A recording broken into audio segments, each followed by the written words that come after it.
आज हम देखेंगे कि हम पाना क्या चाहते हैं। तो चलिए शुरू करते हैं। हमारा असली स्वरूप, हमारी आत्मा असीम है, इसकी कोई सीमा नहीं है, परंतु हमने अपना ध्यान उस अनंत और पूर्ण स्वरूप से हटाकर समय और सीमाओं में बांधे अपने देह रूपी की सामान्य परिस्थितियों की ओर मोड़ लिया है। जब तक हमारा ध्यान अपनी असलियत की ओर से हटा रहेगा, हम दैत्य में फंसे रहेंगे। हम उस परम आनंद से सदा अनजान रहेंगे जिसे हम पा सकते हैं। संसार और इसकी वस्तुओं में उलझकर हम अपना जीवन बर्बाद कर देते हैं। बार बार हम इस भौतिक जगत की माया और भ्रम का शिकार होते रहते हैं। सूफी संत मौलाना रूम कहते हैं कि हमारी हालत उस सेवक जैसी है जो अपने राजा के हुक्म से खास काम के लिए किसी दूसरे मुल्क में जाता है। वह सेवक उस मुल्क में जाकर कई विचित्र और अद्भुत कार्य करता है और फिर अपने राजा के पास लौट आता है। राज दरबार में राजा उससे पूछता है, क्या तुमने वह काम किया जिसके लिए मैंने तुम्हें भेजा था? सेवक जवाब देता है, मालिक, मैं आपका बड़ा आभारी हूँ। जहाँ आपने मुझे भेजा था वह एक अद्भुत स्थान था। वहाँ मेरी मुलाकात एक सुंदरी से हुई और मैंने उससे शादी कर ली। फिर हमारे बच्चे हुए और उनके साथ हमारी जिम्मेदारी बढ़ गई। इसलिए मैंने एक दुकान खोल ली। राजा बीच में टोक कर पूछता है, परंतु उस काम का क्या हुआ जिसके लिए मैंने तुम्हें भेजा था? तुमने वह काम किया या नहीं? मैंने तुम्हें शादी करने या बच्चे पैदा करने, धन कमाने या फिर किसी दूसरे काम धंधे में फंसने के लिए नहीं भेजा था। सेवक शर्मिंदा होकर सिर झुका लेता है और कहता है, मालिक, मुझे बहुत अफसोस है, मैं तो भूल ही गया था। राजा फिर से पूछता है, तुम वही कार्य करना कैसे भूल गए जिसके लिए तुम्हें भेजा गया था? अब तुम्हें उसी काम के लिए दोबारा जाना होगा और यही वजह है कि हमें भी इस दुनिया में बार बार भेजा जाता है। जैसे जैसे जीवन बीतता जाता है, साल बीतते जाते हैं, हम दुनिया के झमेलों में इतना उलझ जाते हैं कि अपने रूहानी मकसद से हमारा ध्यान हट जाता है। इस तरह हम दुविधा में पड़ जाते हैं कि हमारी प्राथमिकताएं क्या हैं। हम यह भी नहीं समझ पाते कि हमारे लिए क्या जरूरी है और क्या नहीं। हमारे लिए भजन सिमरन करना निहायत जरूरी है। अगर हम बाकी सब कुछ भूल जाएं, परंतु भजन सिमरन करना याद रखें, तो हमारे जीवन में सब कुछ अपने आप ठीक हो जाएगा। इसके विपरीत अगर हम हजारों नेक काम करें, परंतु इस एक जरूरी काम को भूले रहें, तो अंत समय हमें यही एहसास होगा कि हमने कुछ भी नहीं किया है। भजन सिमरन हमें हमारी असलियत की पहचान कराता है, इसलिए यही हमारी प्राथमिकता होनी चाहिए। अगर हम किसी बड़े ओहदे पर हैं, तो क्या हुआ? हमारे पास बढ़िया से बढ़िया कार है, तो क्या हुआ? हमारे पास करोड़ों की धन संपत्ति है, तो क्या हुआ? हमें बहुत अच्छा जीवन साथी मिला है और हमारा परिवार बहुत नेक है, तो क्या हुआ? जब हम किसी आश्रम में एकांतवास के लिए जाते हैं या हर साल डेरा आते हैं तो क्या हुआ? सारा जीवन हमें सतगुरु के बाहरी स्वरूप के प्रतिदिन दर्शन करने का सौभाग्य प्राप्त है। तो क्या हुआ?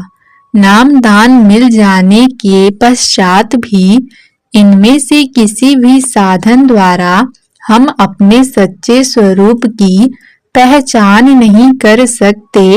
ये सब बाहरी साधन मदद तो करते हैं, शायद से ज्यादा इन्हें मंजिल की प्राप्ति के लिए एक जरिया माना जा सकता है, परंतु वह सच्ची शाश्वत अवस्था केवल अंतर में जाकर ही प्राप्त हो सकती है, भजन सिमरन द्वारा।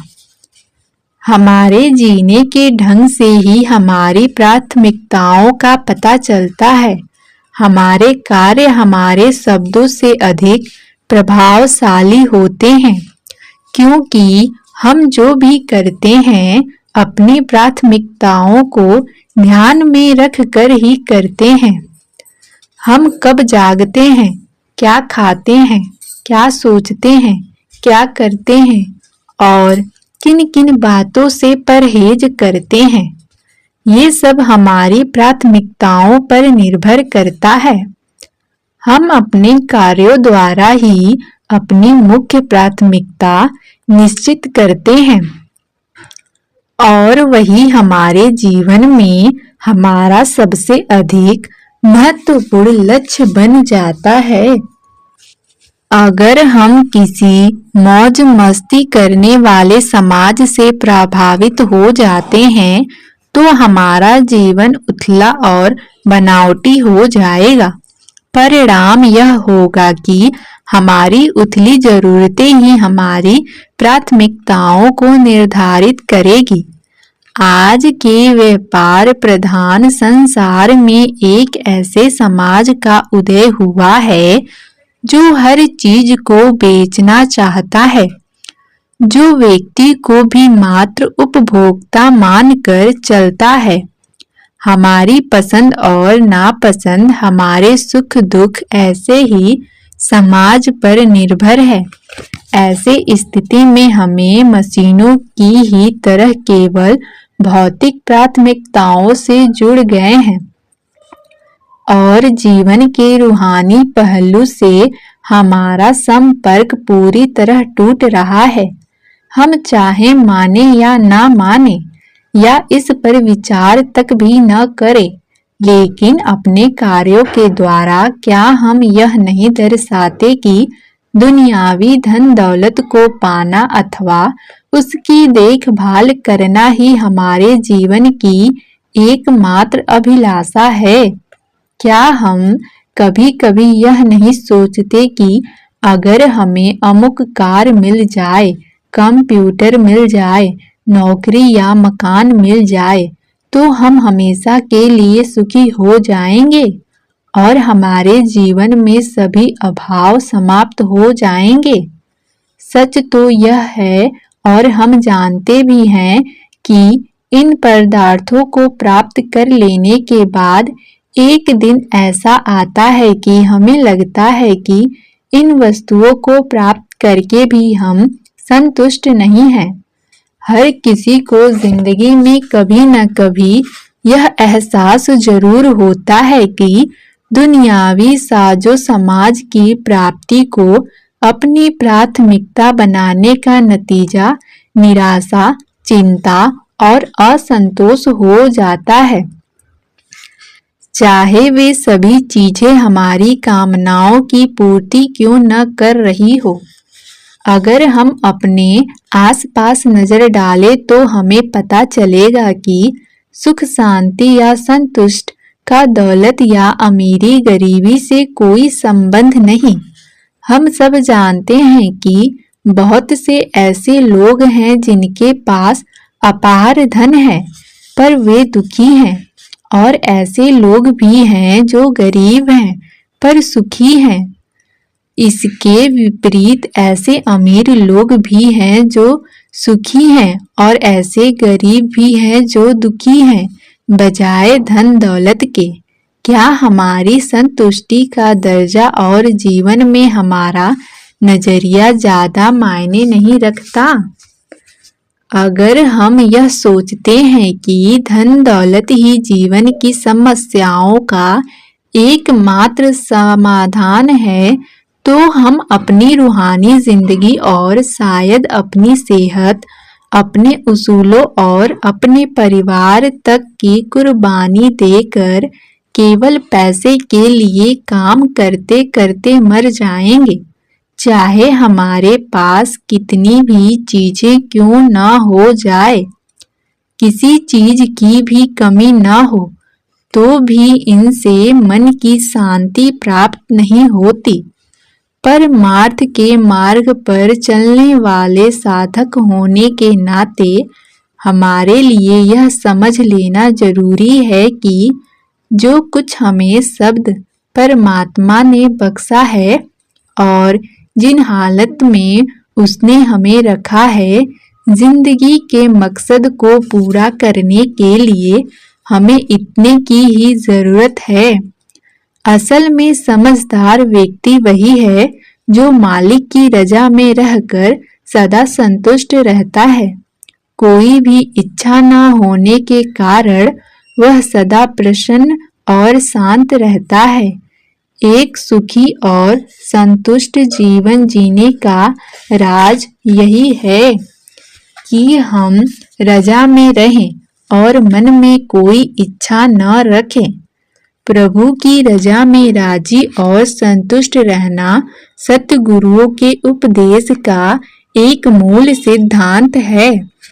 मन की यह अवस्था मात्र चाहने या इरादा कर लेने से प्राप्त नहीं होती।